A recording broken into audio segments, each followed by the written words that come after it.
गोपाल नाम लेकर वो फिर प्राण तन से निकले।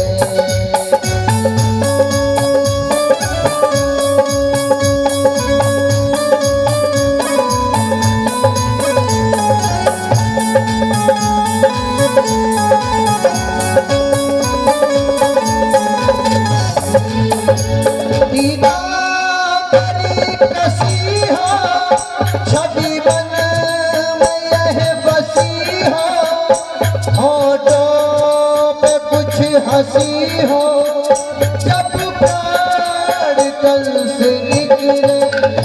इतना तो करना स्वामी, इतना तो करना स्वामी, वो जब प्राण तन से निकले। गोविंद नाम लेकर वो फिर प्राण तन से निकले।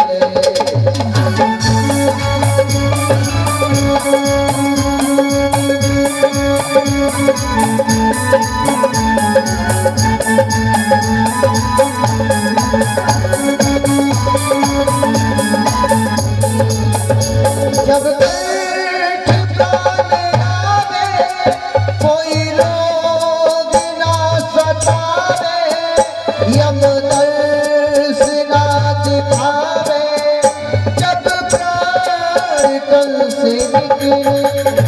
इतना तो करना स्वामी, इतना तो करना स्वामी, जब प्राण तन से निकले।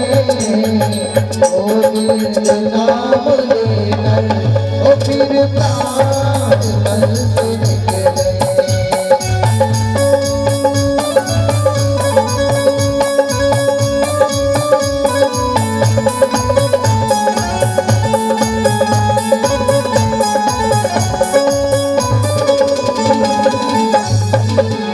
उस बात जल्दी आना, नहीं शाम भूल जाना, राधा को साथ लाना, जब प्राण तन से निकले।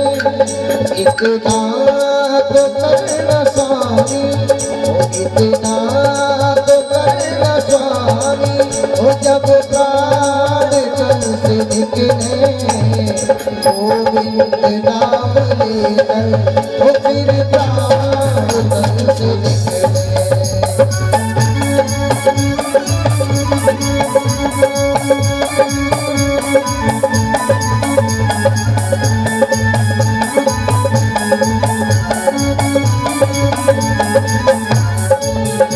इतना तो करना स्वामी, जब प्राण तन से निकले।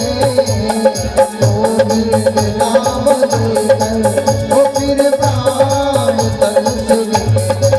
वो फिर प्राण तन से निकले। वो फिर प्राण तन से निकले। बोल भक्त वत्सल भगवान की जय हो। भीष्म पितामह भगवान को ही निहार रहे हैं।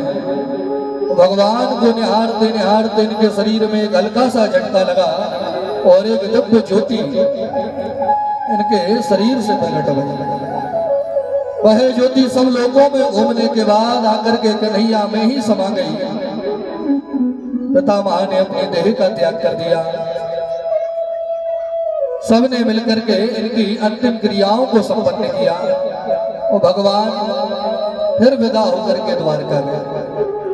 अब धीरे धीरे वो समय आया जिस समय में उस चमत्कारिक बालक का जन्म हुआ,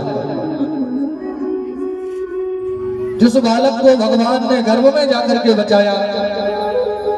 सुंदर समय में जब वह बालक जन्म लेकर के आया तो बड़ा अद्भुत बालक है।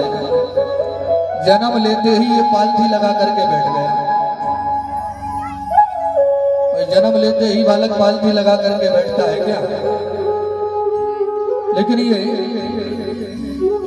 पालथी लगा करके बैठे और जो भी देखने आता है एक टक नजरों से केवल और केवल उसे ही निहारते हैं। कुंती ने संतों को बुलाया, संतों से कहा बाबा जी आखिर ये बालक सबको ऐसे क्यों देख रहा है। संतों ने कहा बेटी ये सब लोगों में उन्हें ढूंढ रहा है जिन्होंने गर्भ में जाकर के इसकी रक्षा करी थी। ये सब तो नजर आ रहे हैं लेकिन वह मुरलीधर गोपाल दिखाई नहीं पड़ रहे जिन्होंने मेरे प्राण बचाए थे। ये उन्हें ढूंढ रहा है।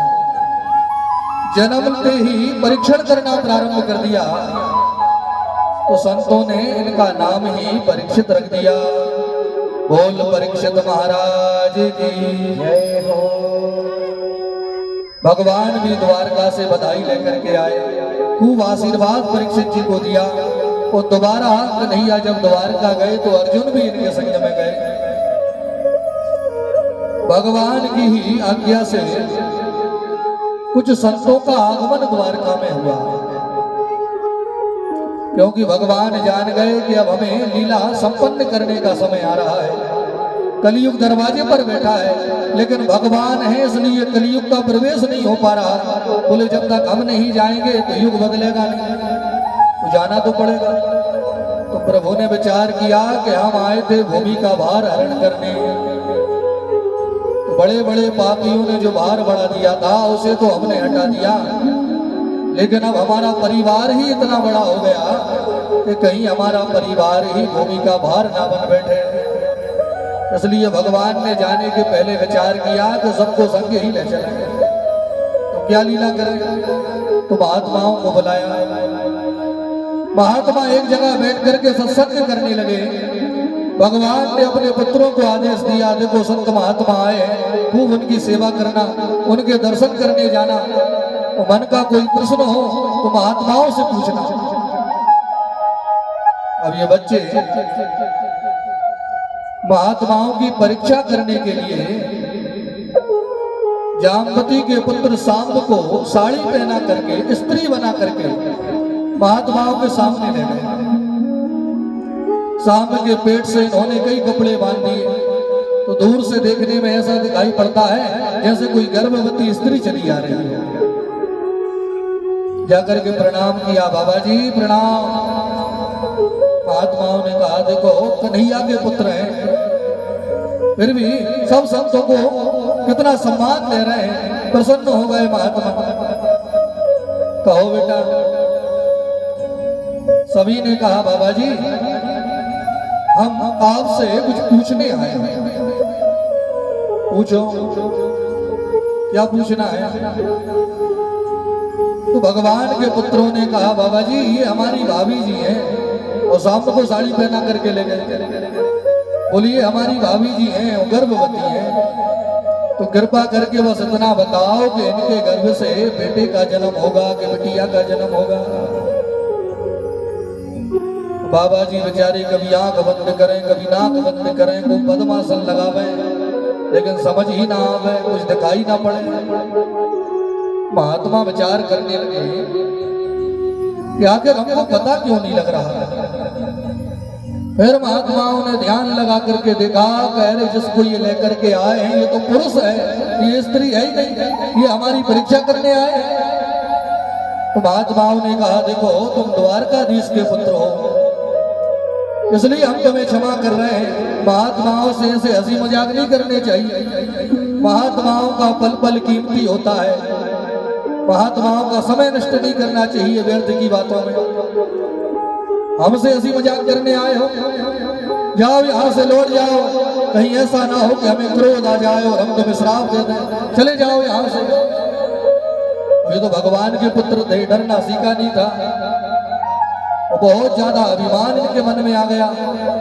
तो एक कहने लगे देखो देखो इन बाबा जी को आता जाता तो कुछ है नहीं, संत बने बैठे हैं। अरे इतना भी पता नहीं है कि हमारी भाभी को बेटा होगा कि बिटिया होगी, तो हम कैसे माने ये महात्मा है। संतों को भला बुरा कहने लगे। उन्हीं संतों में एक दुर्वासा नाम के संत बैठे हैं जो महान क्रोधी हैं। दुर्वासा जी ने कहा ओ मूर्खो इधर आओ, मैं बताऊंगा कि बेटा होगा कि बिटिया होगी। दुर्वासा जी ने बुलाया। दुर्वासा जी ने इनको देखा तो दया लगी। दुर्वासा जी ने कहा देखो ऐसे मजाक नहीं करते, आज तो हम तुम्हें क्षमा कर रहे हैं, चले जाओ यहाँ से। दोबारा जीवन में कभी संतों से मजाक मत करना। एक बोला बोला तो ऐसे रहते जैसे बता ही देंगे, अरे ये बाबा भी पाखंडी हैं, इनको भी कुछ आता जाता नहीं है। महान क्रोधी दुर्वासा मुनि जैसे ही इस बात को सुना कि शरीर कांपने लगा, इनको क्रोध जल्दी आ जाता है, तुरंत हाथ में जल लेकर के श्राप दिया। हमने बहुत समझाया लेकिन तुम नहीं माने, इसलिए हम श्राप दे रहे हैं, इसके पेट से ऐसा कुशल प्रकट होगा जिससे तुम्हारा पूरा वंश नाश हो जाएगा। हाहाकार मच गया महाराज। दौड़े घबराए सबके सब बच्चे अपने दादाजी के पास में आए, वासुदेव के पास में आए। दादाजी हमसे बड़ी भूल हो गई, संतों का अपमान कर दिया हमने, उन्होंने हमें श्राप दिया है। तुरंत सांप के कपड़े खोल करके देखने लगे, जहां पेट में कपड़े बांधे थे सब कपड़ों को जब निकाला तो उन्हीं कपड़ों के बीच में से एक मूसल प्रकट हो गया। अब घबराए, बोले हमने तो मूसल बांधा ही नहीं था, ये कैसे आया? इसका मतलब है महात्मा जी का श्राप हमको लग गया है और अब हम बचने वाले नहीं हैं। वासुदेव ने भी बहुत डांटा कि ऐसा तुम्हें नहीं करना था। उस मूसल को इन्होंने खूब घिसा, घिस घिस करके उसका चूरा तैयार किया, उसे समुद्र में फेंक दिया और जितनी जगह में वह चूरा जाकर के गिरा वहां ऐसी धार वाली घास प्रकट भई जो तलवार के समान धार वाली होती है। आपस में ही इन सब में युद्ध होने लगा, ये लड़ने लगे, झगड़ने लगे, अस्त्र शस्त्र चलाने लगे।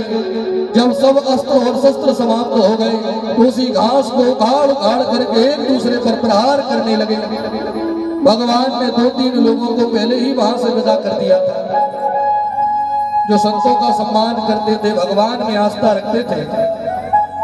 कुछ यदुवंशियों को भगवान ने वहां से पहले ही विदा कर दिया था, तो वह किसी दूसरे सुरक्षित स्थान पर आ गए थे। बाकी के जितने बचे वह सब आपस में ही लड़ झगड़ करके नष्ट होने लगे। भगवान भी जंगल में एक बहेलिए को माध्यम बना करके अपनी लीला को संपन्न करके अपने स्वधाम को गमन कर गए। बोलिए राधे राधे। यही समाचार लेकर के अर्जुन पांडवों के पास में आए। वंचितो हम महाराजा हरिणा बद्धरूपिणा। हे महाराज, जिन प्रभु के बगैर हमने श्वास लेना नहीं सीखा, जिन प्रभु के बगैर हमने एक कदम चलना नहीं सीखा, आज हमारे वही प्रभु हमें छोड़ करके चले गए हैं, हमारे कन्हैया चले गए हैं। पास में ही कुंती खड़ी थी। कुंती ने सुना कि अब कृष्ण नहीं रहे, तो जिस प्रकार दशरथ जी के वियोग, राम जी के वियोग में श्री दशरथ जी महाराज राम राम कहकर के अपने प्राणों को त्याग दिए थे, उसी प्रकार आज कुंती ने जय श्री कृष्ण जय श्री कृष्ण जय श्री कृष्ण की ध्वनि लगाई और कृष्ण कृष्ण कहकर के इन्होंने अपने प्राणों का त्याग कर दिया। पांडवों ने भी विचार किया कि अब हम लोग भी जिंदा रह करके क्या करेंगे। परीक्षित को राजा बना दिया, महल त्याग करके राजपाट छोड़ छाड़ करके सबके सब पांडव उत्तर दिशा की ओर निकल गए और सबने अपने अपने कर्मों के अनुसार भगवान की प्राप्ति करी। युधिष्ठिर महाराज तो सशरीर ही भगवान तक पहुंच गए, बाकी सब लोगों को अपना शरीर त्यागना पड़ा, ये आत्मा से ही परमात्मा के पास पहुंच पाए। बोलिए राधे राधे। छोटी सी उम्र में ही परीक्षित राजा बन गए। जब बड़े भाई का विवाह हुआ इला देवी के संग में, प्रथम पुत्र का जन्म हुआ जिसका नाम जन्मेजय रखा गया है। वो शास्त्रों में लिखा है कि जब हमारा बेटा समझदार हो जाए, 16 वर्ष से ज्यादा का जब हमारा पुत्र हो जाए, तो घर की थोड़ी थोड़ी जिम्मेवारियां, घर का थोड़ा थोड़ा काम अपने पुत्र से भी करवाना चाहिए, क्योंकि ये कलयुग है। कलयुग के बारे में शास्त्रों में लिखा है कि कलयुगी नर नारी अपने संतानों से इतना प्रेम करेंगे, इतना प्रेम करेंगे कि प्रेम में सभी बच्चों की बुद्धि बिगाड़ देंगे और अधिक लाड़ प्यार बच्चों को अपाहिज बना देता है, उनकी बुद्धि का विकास नहीं हो पाता। भैया छोटे छोटे बच्चे जब दौड़ते हैं, गिरते हैं, उठते हैं तो उनका शरीर मजबूत होता है। सभी प्रकार के हवा पानी तूफान से लड़कर ही वृक्ष मजबूत बनता है। अब केवल प्यार ही प्यार दिए जा रहे हैं, किसी प्रकार से उनको कष्ट ही नहीं होने दे रहे हैं भैया, तो ना तो उनकी बुद्धि का विकास होगा, ना शरीर की हड्डियां मजबूत होंगी। अब आगे चल के उन बच्चों का क्या होगा। युधिष्ठिर जी ने स्वप्न देखा कि एक गाय ने बछड़े को जन्म दिया और उस गाय ने अपने बछड़े को प्रेम में चाट चाट करके एकदम लहूलुहान कर दिया। गौ माता प्रेम के कारण उसको चाटती रही, जिससे उस बछड़े की मृत्यु हो गई। युधिष्ठिर जी ने कन्हैया से कहा, ये मैंने स्वप्न क्यों देखा? भगवान ने कहा, ये आने वाले समय का दृश्य दिखा है महाराज आपको। कलयुग में लोग अपनी संतानों को इतना ही प्यार करेंगे कि उनकी संतानों का अहित वह स्वयं ही लाड़ प्यार में सब कर देंगे, संतानों का भविष्य बिगाड़ देंगे। इसलिए भैया पुत्रों का लालन पालन बहुत सावधान होकर करना चाहिए।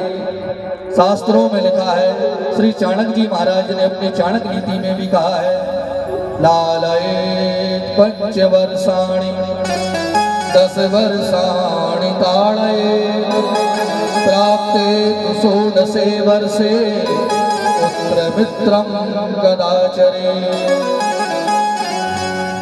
जब हमारे बेटा बेटी 5 वर्ष तक के हों, उन्हें खूब लाड़ प्यार करो, उनकी हर जिद पूरी करो।